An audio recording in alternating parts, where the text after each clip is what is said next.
모닝 인사이트 시간입니다. 요일별로 전문가들의 시각 함께 체크해보고 있는데요. 오늘 함께 해주실 분은요. 김덕진 IT 커뮤니케이션 연구소의 김덕진 소장님 모셨습니다. 소장님 안녕하세요. 네, 안녕하세요. 반갑습니다. 김덕진입니다. 네, 저희가 지난번에 CES 네. 2024에 대한 이야기 나누다가 너무 시간이 부족했어요. 그래서 오늘 추가적으로 좀 이야기를 해보려고 하는데요. 네. 오늘은 어떤 섹터 이야기부터 네, 해볼까요? 일단은 자동차 이야기 해야 될 것 같습니다. 네.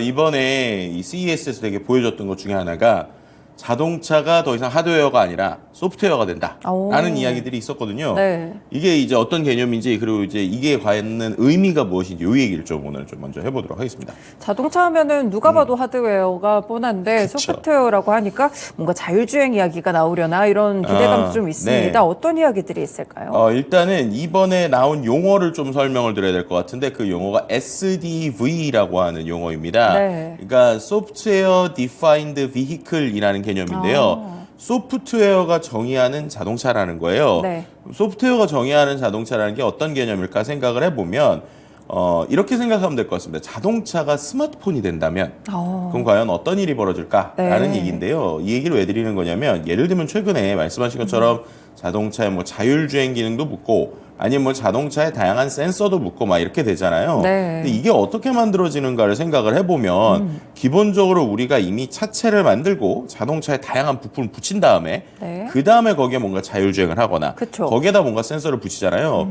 그럼 이제 어떤 일이 발생하느냐? 예를 들어서 우리가 뭔가 업데이트를 하고 싶은 거예요. 네.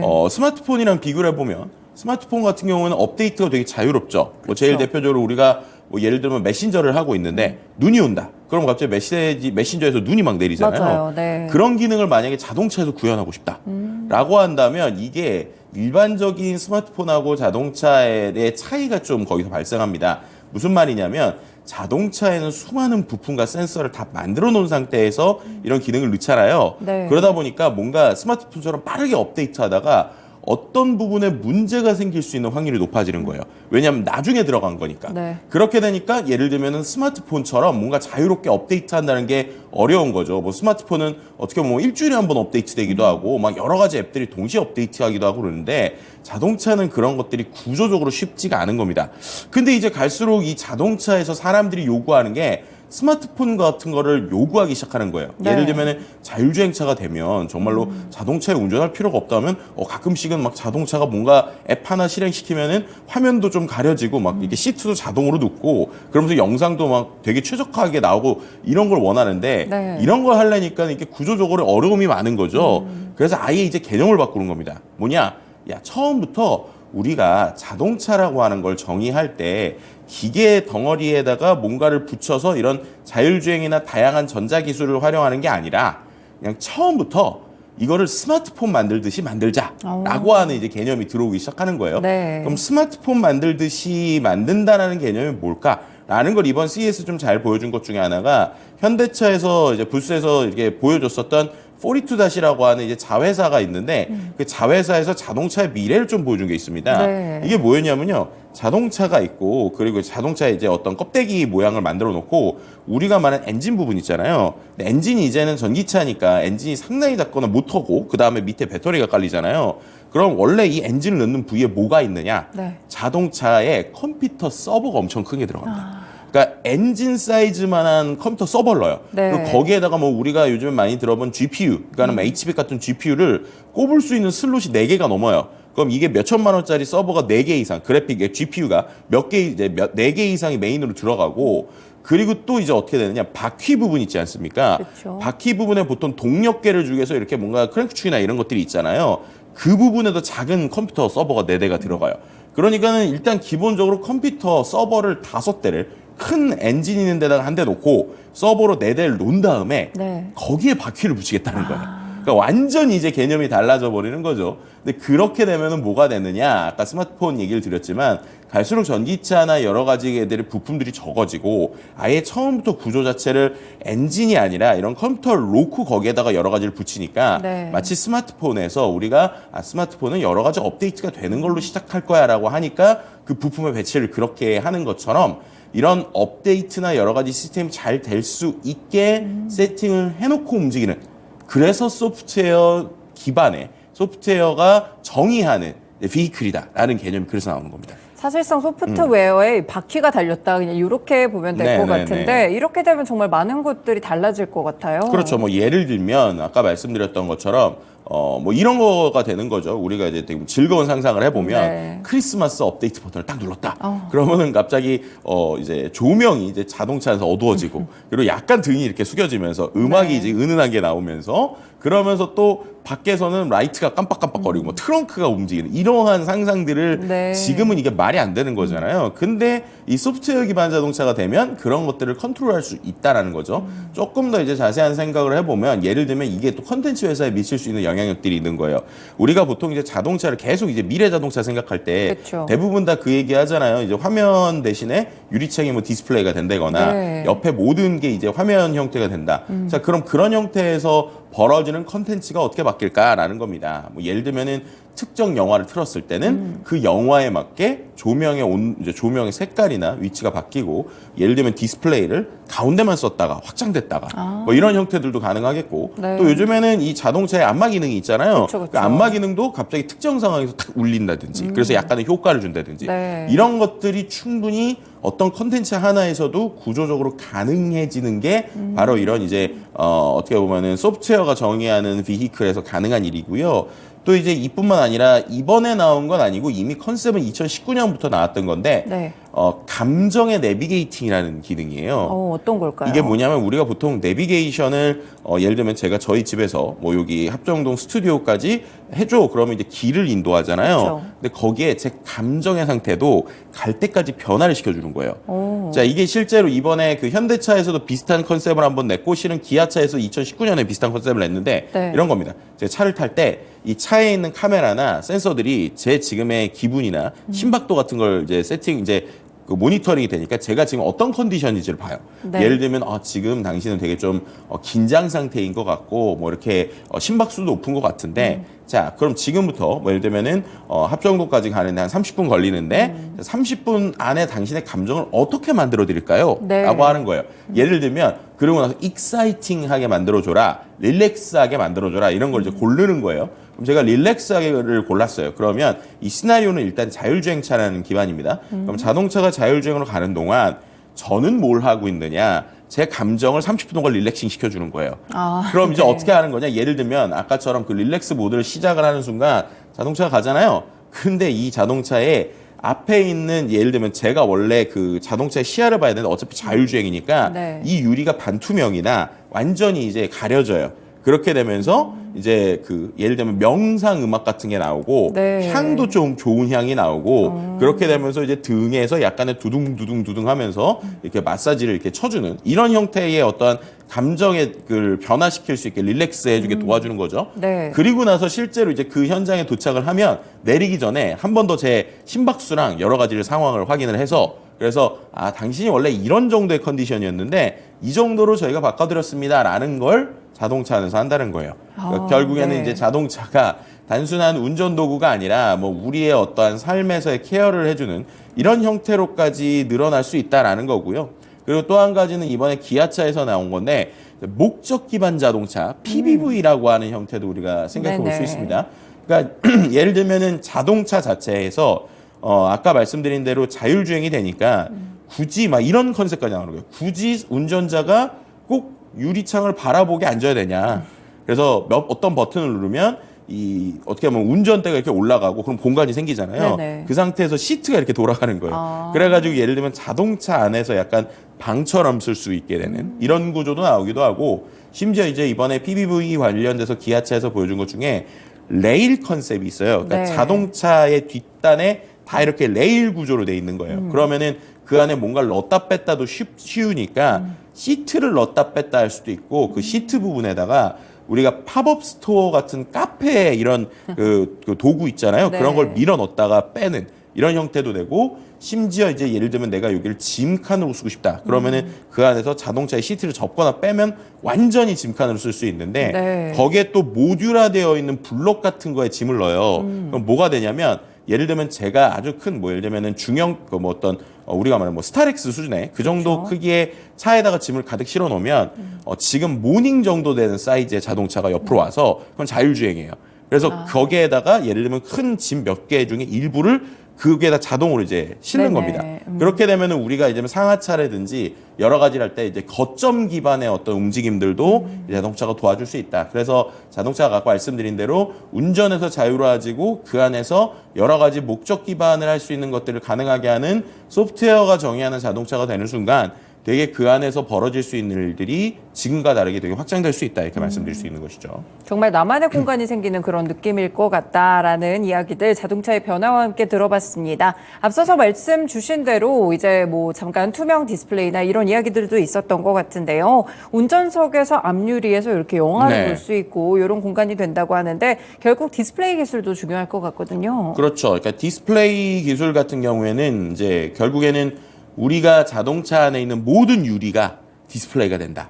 라고 네. 이제 생각하면은 상당히 재밌는 것들이 많겠죠. 근데 그게 가능할까라고 할 때 가능할 수 있다라고 보여준 게 이번에 LG 그리고 삼성에서 같이 보여준 투명 디스플레이 그렇죠. 기능이라고 네. 보시면 될 것 같아요. 그러면 우리가 보통 이제 TV에 들어가는 투명 디스플레이를 보면 뭐 신기하다. 그리고 뭐 그게 뭐 복도에 있으면 되는데 그래서 이게 뭐 TV에 들어가는 거 말고 어떤 걸 할 수 있지라고 생각할 수 있잖아요. 네. 그래서 저는 오히려 이 투명 디스플레이가 TV적으로도 이제 의미가 있지만 그것보다는 상업적인 의미를 좀 생각을 해봐야 됩니다. 뭐 예를 들면 이번에 LG전자에서 부스에서 어떤 걸 보여줬냐면요.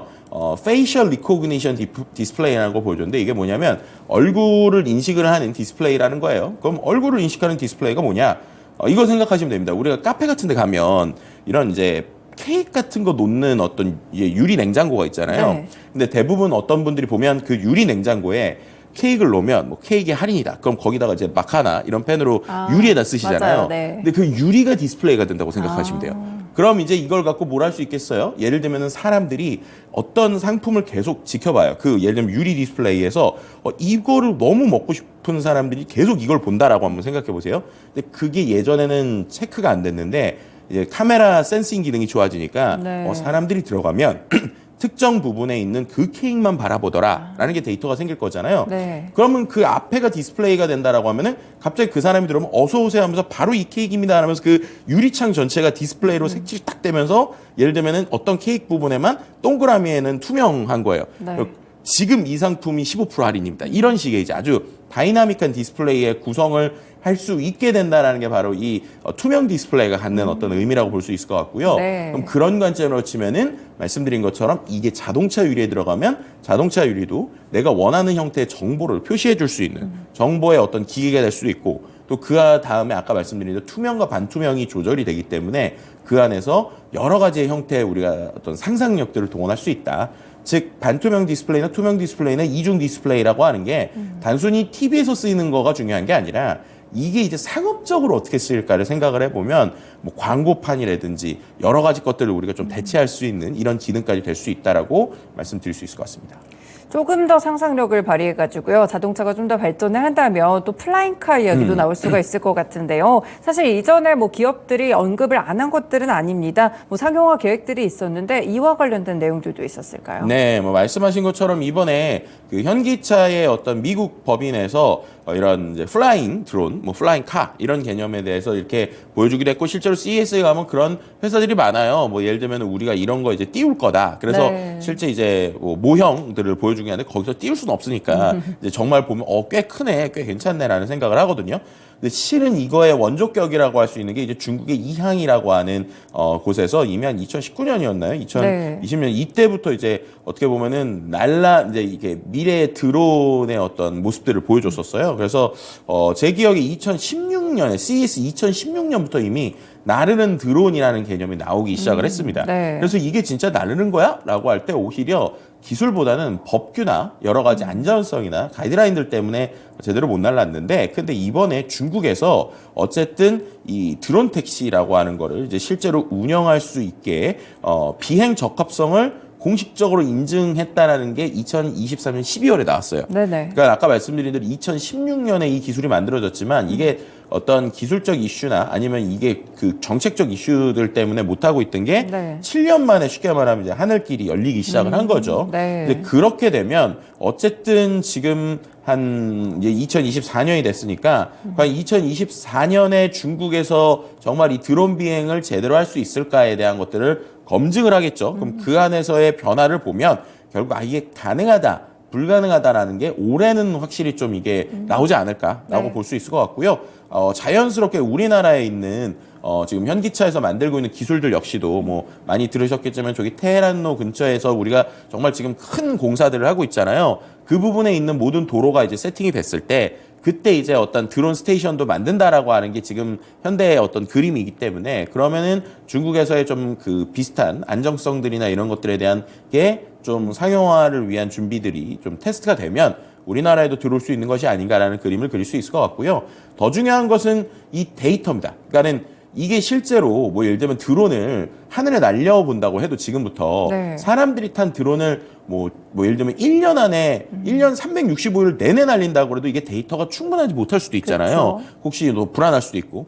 그래서 오히려 이런 것들을 시뮬레이션하는 기업들도 상당히 요즘 중요해지고 있어요. 네. 예를 들면 제가 만난 모라이라는 그룹이 그런 시뮬레이팅 기술들을 상당히 잘 만들고 있어서 이런 데이터에 대한 변화들 그리고 그 안에서의 자율주행과 선박들의 움직임들에 미칠 수 있는 데이터 뭐 이런 것들도 우리가 좀 기대해보고 상상해 볼 수 있을 것 같습니다. 네, 그렇군요. 정말 볼만한 것들이 많으셨을 것 같습니다. 그리고 이제 저희가 또 열심히 보고 있는 게 가상현실, 증강현실에 대한 이야기들이 나오고 있는데 네. 최근에 이제 애플에서도 비전 프로 뭐 출시 이거에 대한 기대감들이 상당히 큰 것 같아요. 네네. 판매량 데이터는 좀 봐야 알겠지만 CES에서는 이런 가상현실 기기들은 어떨지 어떻게 좀 나왔을까요? 제가 갑자기 안경을 벗었죠. 네. 왜 안경을 벗었냐면 태양광을 쓰셨네요. 네.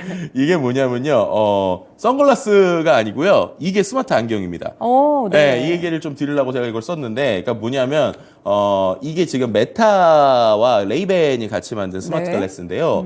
자, 이게 기본적으로 이걸 제가 이렇게 두 번 누르거나 누르면 지금 배터리가 연결이 안 된 것 같은데, 여기 지금 여기 부분이 지금 반짝거리는 거 보이시나요? 여기? 여기 네, 지금 반짝반짝거리잖아요. 네, 그렇네요. 지금 방금 반짝반짝거렸죠. 그럼 제가 지금 사진을 찍은 거예요. 그래서 이렇게죠. 이렇게 하면 그죠? 지금 반짝거렸죠. 이러면 제가 찍는 거고, 예를 들면 Hey Meta, take a picture 이렇게 하면 또 찍혔죠. 네. 지금 이게 스마트 글래스거든요. 그러니까 이걸 왜 보여드리는 거냐면 네. 우리가 메타라고 그러니까 그 애플의 비전 프로는 500만 원짜리 엄청 비싼 기계잖아요. 맞아요. 네. 거기서의 사용성이 있고 이건 299달러짜리거든요. 그러니까 40만 원 조금 안 되는 가격인데 이 스마트 글래스라고 하는 부분, AR, VR이라는 게 되게 다양한 형태로 구분이 된다는 거예요. 그럼 이거는 뭘 하는 거냐? 단순히 사진만 찍는 게 아니라 사진 찍고 영상을 이렇게 할 수도 있고 인스타그램 네. 라이브와 연동이 되는 게 지금의 기능이고 향후에 이제 이 메타에서 얘기하는 건 이 카메라랑 이 핸드폰이 연동이 되기 때문에 네네. 그 안에서 이런 걸 할 수 있는 거죠. 제가 얘한테 헤이 메타 저거 뭐야? 라고 물어보면 얘가 기본적으로 카메라 기능이 있기 때문에 이걸 볼 거잖아요. 그럼 인식을 그죠. 해주는군요. 그럼 보는 거에 대해서 영상이나 이미지, 인터넷 걸 매칭을 해서 설명을 해주는 거예요. 네, 그래서 그런 형태들로 쓸 수 있는 이런 저렴한 그러니까 상대적으로 저렴한 버전들이 나오기도 하고 그리고 또 이제 말씀하셨던 것처럼 애플처럼 아주 비싼 그 공간적 기계들이 나오기 시작을 하는데 중요한 건 이제 쓸만해졌다는 거죠. 네. 왜냐하면 제가 이게 안경보다 약간 무거운 수준인데 여기에 카메라도 들어가고 골전도에 이어폰도 들어가고 다 들어가거든요. 네. 그래서 그런 변화들이 가져오는 조금 더 현실적인 VR, AR 시장이 열리고 있다. 그리고 그거에 대해서 수트 기술, 비앱틱스 같은 곳이라든지 네. 아니면 이제 요건 이제 AR은 아니지만 여기에 AR 기능을 넣어서 실제로 투사시키는 것도 제가 아주 선명한 기술을 봤는데 그것도 이제 레티널이라고 하는 우리나라 스타트업이 만들어서 네. 일본 샤프에 납품하고 이러고 있거든요. 그래서 이러한 이제 한 100만 원대 이하의 현실적으로 쓸 수 있는 AR이나 카메라 기술과 그리고 이제 좀 고가의 정말로 생산성을 높이는 가상 증강 현실의 개념을 갖는 애플과 이런 좀 시장이 나뉘지 않을까 이렇게 설명드릴 수 있을 것 같습니다. 네, 모양도 예쁜 것 같고요. 네. 네, 기능까지도 정말 신기하다 보니까 이렇게 또 여러 가지 기기들이 다양한 형태로 출시가 되고 있다는 점을 함께 설명드렸습니다. 그리고 사실 언론에서도 CES 관련된 이야기들이 많이 나오긴 했지만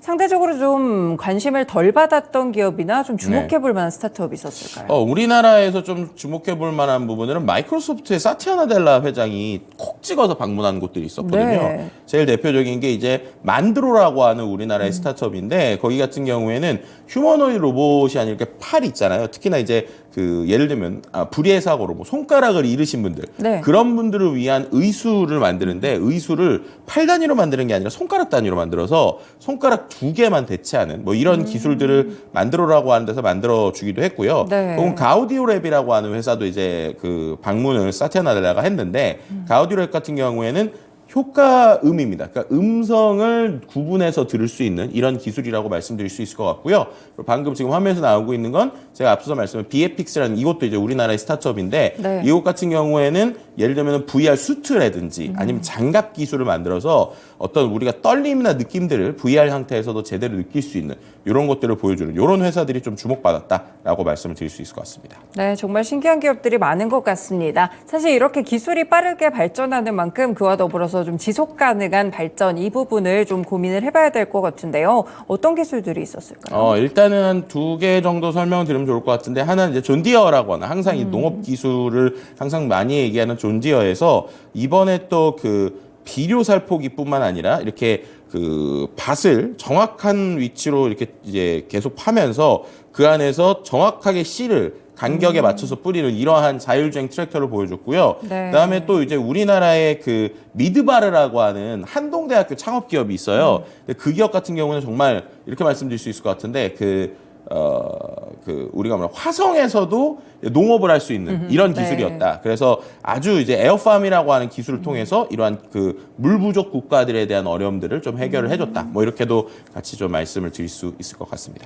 네, 그러면 마지막으로 이 CES를 또 다녀오셨으니까요. 향후의 산업에 대한 변화를 좀 어떻게 보시는지 간략하게만 말씀 부탁드릴게요. 네, 결국에는 CES라고 하는 건 전통 기업들과 이제 기술 기업들이 있는데 전통 기업들의 진화가 더욱더 보여줄 것 같고요. 지난 시간에 말씀드린 로레알 같은 이러한 그 전통 기업들의 디지털 전환들이 많아질 것 같다. 네. 또 이제 말씀드렸던 자동차 회사들처럼 모든 회사들이 소프트웨어 기업, 서비스 기업, AI 기업으로 거듭나게 될 것이다라고 하는 좀 구체적인 모습들을 보여줬다 이렇게 좀 평가를 할 수 있을 것 같습니다. 네, 알겠습니다. 저희 또 CES 2024에 대해서 소장님과 함께 이야기 나눠봤는데요. 추가적인 이야기들까지 함께 들어봤습니다. 말씀 고맙습니다. 네, 감사합니다. 네, 지금까지 모닝 인사이트 시간이었고요. 김덕진 IT 커뮤니케이션 연구소의 김덕진 소장님과 함께했습니다.